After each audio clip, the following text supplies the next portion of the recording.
Panginoong makapangyarihan sa lahat at bukal ng pagmamahal.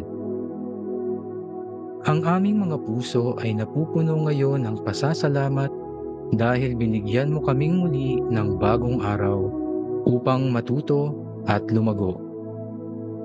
Salamat, Panginoon, sa bagong pagkakataong malanghap ang kagandahan ng iyong likha at linangin ang aming sarili upang pagsikapang makamit ang isang mas mabuti at magandang lipunan.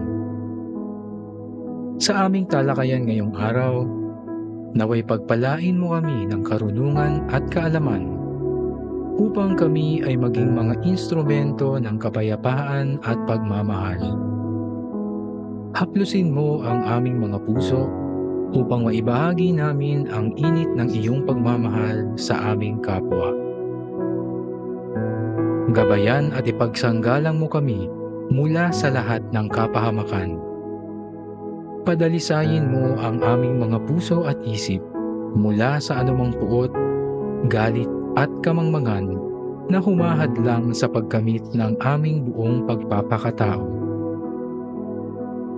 Pagtibayin mo ang mga pagsisikap ng pag-usisa, dedikasyon at tunay na hangarin ng positibong pagbabago.